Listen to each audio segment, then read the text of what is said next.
is bad. Even atheists, we know arrogance is bad. Okay. But what are the definitions of these things? What is the exact definition of arrogance? What's the definition of hasad? How do you spot it? How do you cure it? What the cause is? Those are the kind of things we want to sort of look at. So there's 47 bimariyan. So I'm just going to take the books out, and I'd appreciate if everyone could have a copy each. That would be the best, I think, so we can just study it, subject by subject. Jazakallah Salawat. So this is a unique book. It's a very nice book.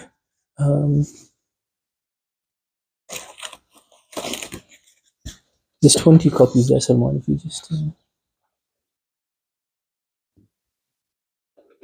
There's no fee for the course. These little mini courses that we have, there's no fees for them. But all we ask is, if there's any material, if like this book, and this costs £6, we just ask for whatever the cost of the book is, but there's no charge for the actual teaching the course. And like I said, three days a week is 40 to 50 minute sessions. And it would be nice to see you in every session, but sometimes obviously brothers are busy. They can make Tuesdays, they can't make Wednesdays and Fridays. Some brothers can't make Tuesdays, they can make Wednesdays and Fridays because of their work commitments. So that's totally up to you. We don't, if someone misses a session, you don't get hunted down. You don't get threatened or anything. Just a bit of disappointment in the heart. I wish he was here. Yeah. Apart from that, Jazakallah Salman. I bought 20 copies. I was hoping we'd get a good turnout. 2, 4, 6, 8, 10, 12, mashallah. Like I said, it's no fees for the course, but the books, they do cost £6 each. Ajud Bhai is here as well, so that's 2, 4, 6, 8, 10, 12, 13 of us here.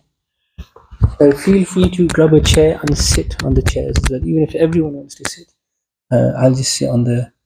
So feel free to... we've all sat down now, but in the future, feel free to grab a chair. It's still not too late, actually. Just giving the books out now.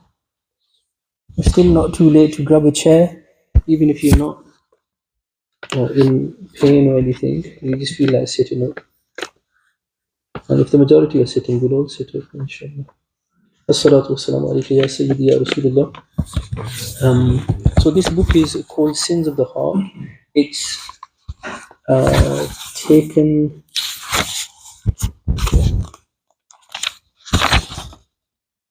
if you just turn to page 3, page 3, page 3, page 3.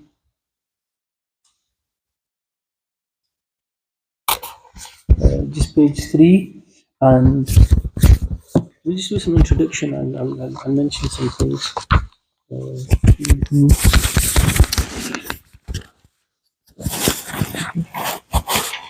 My friend was here, yeah. So this book is called Sins of the Heart. So if you look at page 3 really quickly, and if you look at like the third paragraph from the bottom, the one that starts just as certain, can you see that? Just as certain good deeds are visible, such as the salah, and others are invisible, such as sincerity. Sincerity is a good deed. It's actually farz, but you can't see someone's sincerity, can you? In a similar way, certain sins are apparent. So certain sins are visible, such as murder, obviously stealing, etc., while others are invisible, such as arrogance. So arrogance is a gunnah, it's a major sin, it's haram, but it's something you can't see. In this turbulent era, very few people are conscious of abstaining from sins. Generally, just the concept of sins is something that we find inconvenient, we're scared of or something. And even those few fortunate Muslims who do endeavor to abstain from sins are only conscious of the external ones. Consequently, invisible sins are not eliminated from our communities. If you turn over to page 4, despite the fact that invisible sins are more detrimental, more dangerous than apparent sins, since one visible sin can be the cause of numerous apparent ones. So, for example, sins such as murder, backbiting, tale-telling, revealing faults could possibly be caused by hatred. Now, hatred is an internal sin, and the cause of which could possibly be anger. So hatred might be caused by anger. and there's an internal sin. So if there's an internal sin, these lead to murder, which is a visible sin, backbiting, visible sin. These are visible sins as well. Okay. So subsequently, once we manage to satisfactorily cure invisible internal sins, then this will inshallah make it tremendously easier to refrain from many apparent ones as well. Okay.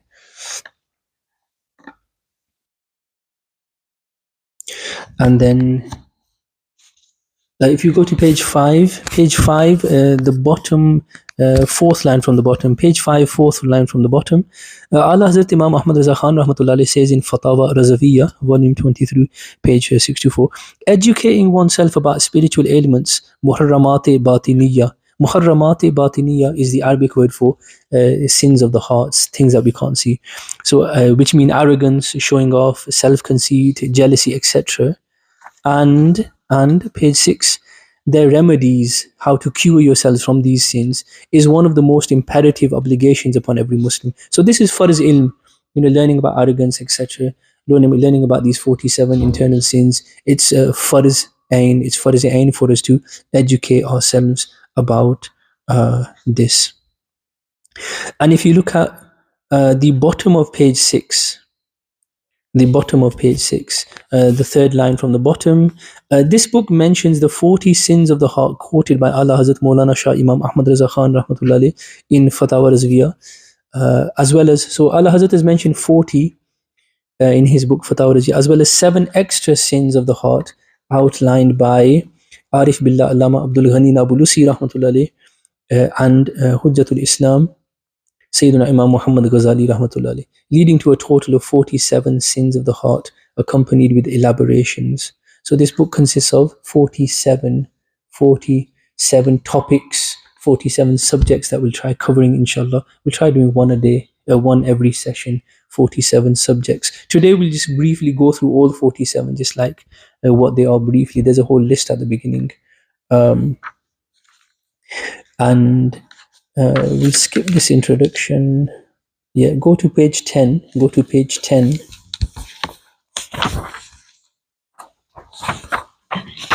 Go to page 10. So this is a brief list, just 2-line sort of explanations of the 47 sins that we'll try covering, 47 subjects that we'll try getting through. So as I said, this is, the topic that we're studying in this book is absolutely crucial. Not knowing these things is haram. Every single Muslim must be educated in these topics. It's sad that hardly anyone reads books on these topics anymore or studies them, but it's because of being uneducated about these topics why we're seeing a decline in the Muslim ummah, why we see the weakness in the Muslim ummah, in our characters. So basically what we're studying in this book, by the end of it, it's our characters that we're building. So we can call this a book on spiritual sins, remedies for your therapy for the soul, or a character building. Okay. So in Islam, the definition of a good character is someone who's freeing his heart from these 47 vices, these 47 viruses, call them. And it's because we're not studying these things, Muslims have abandoned educating themselves about this, that we're so weak in our character, and then that leads to disunity in the ummah as well. Okay. So if we look on page 10, a definition of showing off. So showing off is the first of the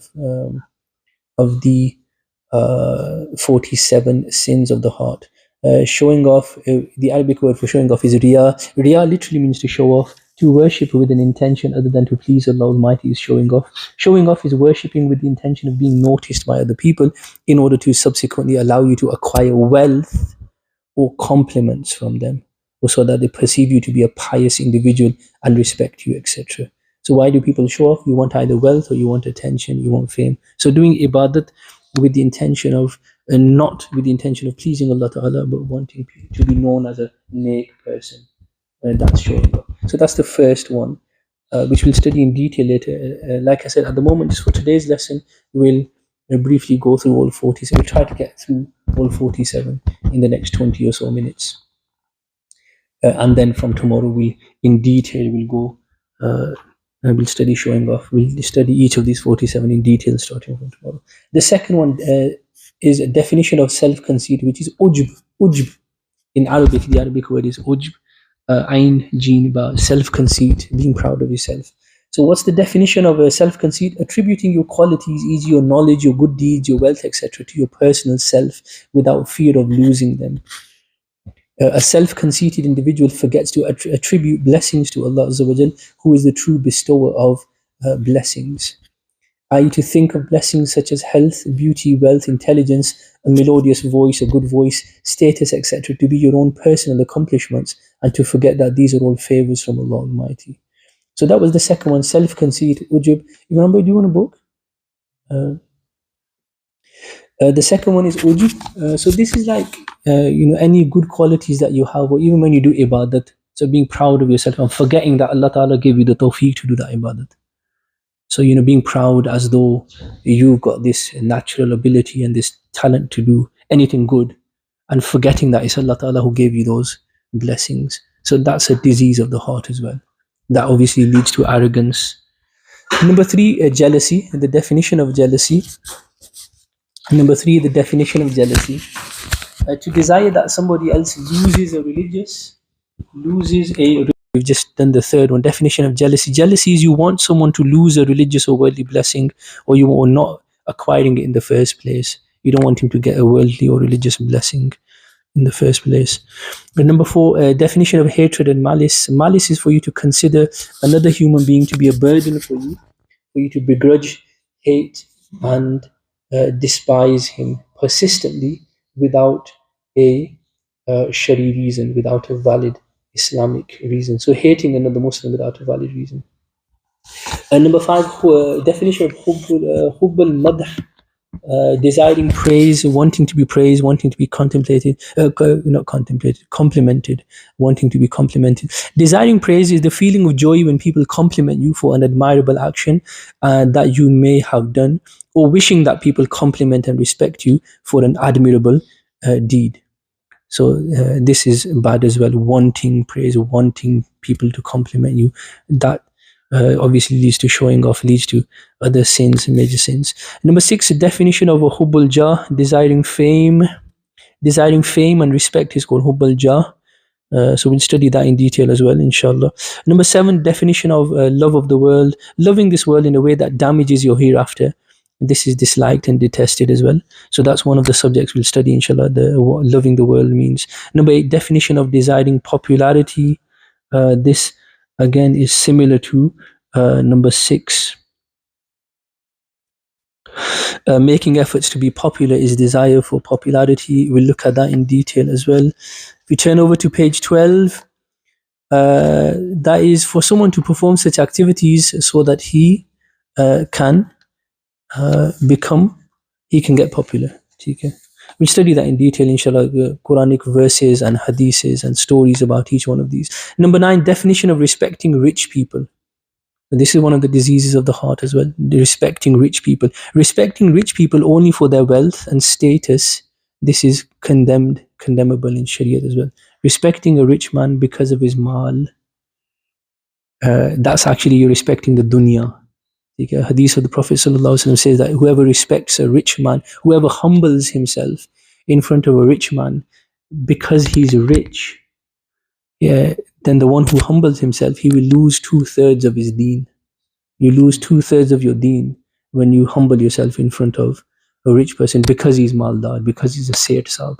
And you don't need me to tell you that a lot of our respect for people, how much of it is sincere, a lot of our, as a sabab, theek hai, and meeting people with humility. So humility is good when it's for the sake of Allah. Humility can be bad as well. That's when humility is for the dunya and it's for rich people, humbling yourself and bowing in front of rich people for the dunya. And sometimes someone might think that he's respecting someone, he's humbling for the sake of Allah, but it's not. He's doing it for something else. So the shaitan and nafs trick us as well by making us think that our humility is good, but it's actually bad. But we'll study that in detail as well. Number 10, belittling. A definition of belittling poor people. That's straightforward. Degrading poor and destitute people due to their poverty and destitution. Number 11, definition of serving desires, serving your desires. Ittiba is shahawat. Obeying all your desires, whether lawful or unlawful, is the definition of serving desires. I will study that in detail as well. Number 12, definition of passiveness.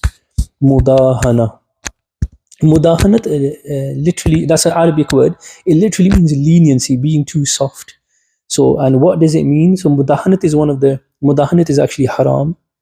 It's haram in our deen. Most people haven't even heard that word, but it's haram. What does it mean? To refrain from preventing a sin and forbidden action despite being able to. Uh, and another way of saying that is to display weakness and weak spiritedness in assisting religious matters, or we can say to act lenient or remain silent in any religious matter, hoping to achieve some sort of worldly advantage. This is called mudahana. Mudahana is very common. Just basically something wrong is happening in front of us. We can't stop it. We have got the power, but we're afraid of losing a few friends or something, or we're just weak spirited. We don't have the courage to speak up, even though we're in a position where we know if I spoke up, we can easily quite stop a sin. So weak spiritedness or passiveness is letting things happen, let things happen, going with the flow. We can. That's al-mudahana, that's haram as well. If something haram is happening in front of us and we know that we can stop it. It's another thing if you know that you can't stop it, and even if you did speak, people would carry on. Then you don't have to stop them. But we'll have a look at that in detail as well later, inshallah. Number 13, out of the 47, number 13, definition of ingratitude. Na shukri, we all know what na, we hear that word a lot, don't we? Not thanking Allah Almighty for His blessings and neglecting them is ingratitude. We'll study that in detail, inshallah. Number 14, definition of greed, hirs, with the sad in Arabic, ha ra sad. Greed is an excess of desires. Despicable greed is to covet someone else's blessing despite possessing your own share. Greed can also be defined as being discontent with anything and always wanting more. A greedy man in Arabic is called a haris. So hirs is greed and haris is a greedy man. We'll study that as well, inshallah. Hirs for, you can be greedy for good deeds, you can be greedy for sawab as well. Hirs for sawab and hirs for the pleasure of Allah, hirs for ishq Mustafa sallallahu alaihi wasallam is good greed. But when we say greed, usually we usually mean in the general sense the greed of the dunya, which is the bad one. And we know that that's the root of all. Even the Holy Prophet sallallahu alaihi wasallam said, "Hubbu dunya ra'su kulli khati'atin." The love of the world is the root, the foundation for every sin, every evil. We'll study that in detail as well. Number 15 of the 47, definition of stinginess. Bukhl is the Arabic word.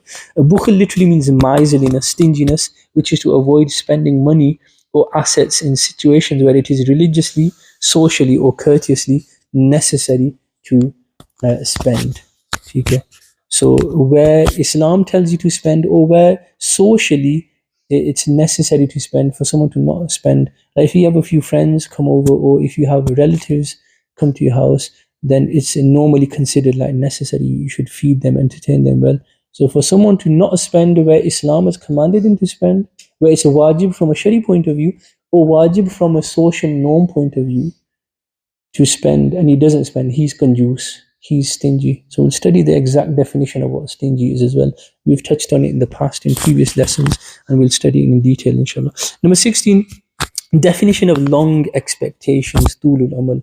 Tulul amal, tul means long, amal is expectation. It's not that other amal, the amal with action.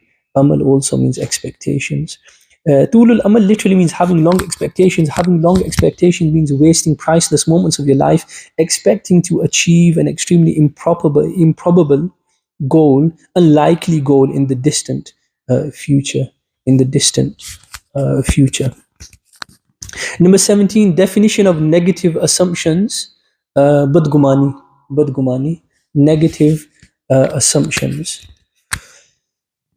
To make a firm baseless, so a baseless thing is something without evidence, negative judgment about another individual. So this is again very, very common. This forming opinions about people, negative opinions about people, without having any evidence, just based on waham or shak. Very common. It's called badgumani. It's haram in Islam. It's the backbiting of the mind. It's like backbiting. Number 18, definition of rejecting the truth. So this is the 18th of the 47 vices of the heart. Inade haq, rejecting the truth. To stubbornly oppose a religious fact despite believing it to be true. So being stubborn, we'll study that as well. Number 19, definition of persistence in falsehood. Um, Israre batil, persistence in falsehood can be defined as refusing to accept advice, refusing to accept advice. Turn over page 14. Begrudging to true people, so having a grudge against people who speak the truth. Persistently believing false and inaccurate information whilst not missing any opportunity to hurt righteous people. Because always trying to hurt people who speak the truth. We'll look at that in detail as well later, inshallah. Number 20, definition of deception. Makruh fareb. Deceiving means to do an act whilst concealing an intention inside your heart which contradicts the outward implication of that action. So trying to fool people, giving the people an impression which is against what your real intentions are. Number 21, definition of treachery. Bad ahdi. 21 is bad ahdi. Treachery means to breach a mutual agreement after promising to abide by it. And 22, definition of dishonesty, khiyanat, to use something that has been entrusted to you by someone else without Shari permission is dishonesty. 23, definition of negligence, ghaflat. This refers to negligence in religious matters, which means forgetting things due to absent-mindedness and carelessness. Number 24, definition of hard-heartedness. Hard-heartedness is for your heart to become hard as a result of neglecting death and the hereafter, or for you to be hard-hearted to the extent that you do not feed poor people despite being able to. 25 is a definition of coveting, initama lalach, similar to greed, a tendency of the nafs, the self, caused by an intense interest in a particular thing is coveting. So just being desperately in need, a desperate desire for something. So very similar to greed, as we did earlier. 26, definition of flattery. Tamalluk, chaplusi. In Urdu they call it chaplusi, Arabic word is tamalluk. Flattering people. Flattery is to humble and degrade yourself in front of an individual of a higher status or reputation than yourself, simply for your personal interests. So flattery, that's very common as well. Jhuti tarif and falsely praising people. The Holy Prophet ﷺ said that a believer does not flatter people. A believer should not be flattered. I know there's a lot of slang word, bootlicking. A believer does not flatter people except for ilm. Except for ilm, if you have a murshid kamil or a scholar or a wali, to flatter them and with the intention of I can get close to him, getting close to him will get me close to Allah subhanahu wa ta'ala, and I can learn something of him. So apart from knowledge, flattery, we shouldn't flatter other people, and we shouldn't like being, when we're flattered, as if someone flatters or over exaggerates, praises us. Sometimes we know someone's praising us and we know they're not telling the truth. He's either deliberately or unintentionally lying, and he's saying things that don't befit me. So don't flatter others, don't like your own flattery as well. We'll study that in detail, inshallah. 27, definition of reliance on people. So trusting people instead of trusting Allah Ta'ala. Itimade khalq. Reliance on people means to forget your Lord, the creator of all causes, and to only trust causes instead. Or to forget your creator and trust his creation. So we'll look at that in detail as well. That's obviously very bad, because trust you being Allah subhanahu wa ta'ala. Number 28, definition of forgetting your creator. Nisyani khaliq. Forgetting your creator. Forgetting your creator means failing to obey Allah Almighty and totally neglecting your duties to him. Number 29, definition of forgetting death. Forgetting death means being absorbed in love of worldly wealth and sins whilst being totally oblivious of death. 30, definition of audacity against Allah Almighty. Jurrat alallah. Jurrat alallah. Deliberately rebelling against and disobeying Allah Almighty, in other words, to avoid fulfilling His commandments and indulge in His prohibitions, is the definition of audacity against Allah. 31, definition of hypocrisy, munafaqat. Verbally claiming to be a Muslim whilst rejecting Islam inside your heart is hypocrisy in faith. There's different types of hypocrisy. So hypocrisy in faith is when someone pretends to be a Muslim when he's not. We turn over to page 16. For your heart and tongue to contradict each other is hypocrisy in action. So hypocrisy in action is you're claiming one thing but you're doing another thing. Number 32, definition of servitude to the devil, serving the devil, ittiba'i shaitan. Servitude to the shaitan means obeying the whispers and temptations of the shaitan. 33, definition of slavery to the nafs, your base yourself, your ego. Slavery to the nafs means obeying every desire of your nafs, yourself, without caring about permissibility or impermissibility. 34 of the 47, definition of inclining to falsehood. Raghbate batalat, inclination, inclining to falsehood. Having a fondness for forbidden and unlawful acts is the definition of inclining to falsehood. So having hobbies which are najais, having hobbies which are against Sharia. Number 35, definition of resenting good deeds. Karahate amal, not liking doing good deeds. For you to dislike religious and righteous deeds is resentment of good deeds. 36, definition of qillat al-khashya, lacking fear. Lacking fear of Almighty is called qillat al-khashya. Qillat means lacking, khashya means fear. 37, definition of impatience, sabri. Impatience is to complain about any problem that you encounter or to act impatiently regarding that problem. 38, definition of absence of concentration. Adami khushu, not sensing the presence of your heart whilst worshipping Allah Almighty during salah or any other form of worship is absence of concentration. Number 39, definition of egotistic anger. So anger for your ego. Anger is the sensation of rage, the boiling of blood that you feel in order to distance yourself from harm or retaliate for any pain inflicted upon you. Being angry for personal vengeance is egotistic anger. So anger can be good. Anger is sometimes necessary. When anger is for the sake of Allah subhanahu wa ta'ala, it's good. When anger is for your deen, it's good. Sometimes it's wajib to be angry. But being angry, remember the Holy Prophet ﷺ was never angry for his self. It was always, whenever he was angry, it was because a rule of Shariat, it was the law of Shariat was being violated. Someone was disrespecting Shariat. Okay? So being anger can be good, it can be necessary, but then there's harmful anger as well when it's for our ego. That leads to many other harams. And number 40, definition of idleness in fulfilling Allah's commandments. Idleness means laziness, doesn't it? Laziness. Tasahul fillah. Idleness in fulfillment of Allah's commandments and wasting time disobeying Him is tasahul fillah. Tasahul means being lazy or idle. And number 41, definition of arrogance. Believing yourself to be superior to others and them as inferiors is arrogance. 42, definition of taking ill omens, being superstitious, badshuguni, ill omen, superstitious. Taking an omen is to regard a particular object or a particular person or a particular act or a particular sound or time as a portent of good or evil. Therefore, portending evil is called taking ill omens. So believing basically bad suspicions. We study that as well. Number 43, definition of rejoicing on the misfortunes of others. Shamatat. And this is common as well. It goes along with jealousy. Rejoicing on the misfortunes of others. Rejoicing on other people's misfortunes means feeling delighted when your biological brother or your Muslim brother incurs a loss or suffers. So being happy when other people are sad and being sad when other people are happy. That's called shamatat in Arabic. Shamata. And that goes along with jealousy. That's usually when someone's jealous of someone, they're happy when they're sad.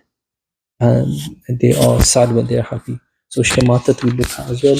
And just these last 44, the definition of extravagance, yani israf. We hear the word israf a lot, don't we? Spending money in a situation where it is either Islamically, socially, or courteously forbidden to spend. Like spending in sinful and unlawful and forbidden matters, or spending on strangers in a way that leaves your own family helpless and poor.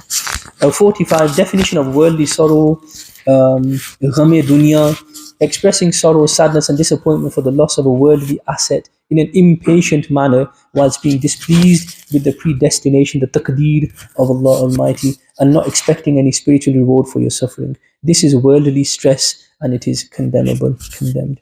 And 46, definition of spying, the jasus, investigating other people's secrets and faults is spying. And 47, definition of despair, mayusi. Despair means to consider yourself deprived of the mercy and the blessings and the favors of Allah Almighty.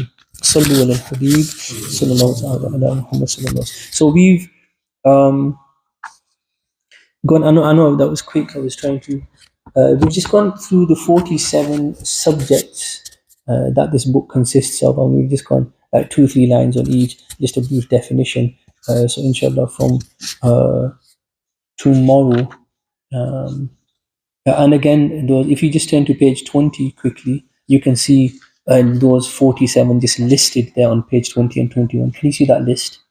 That list that we've just gone through anyway, you can see them just numbered, page 20 and 21, 20 and 21, 20 and 21. Yeah, you can see them all numbered 1 to 47. So those are the 47s that we, things that we will be studying. We'll start off with just the topic of showing off from tomorrow, inshallah. Hopefully, I hope you bless us with your company tomorrow as well. There are, if you look on, the first one starts on page 23, showing off.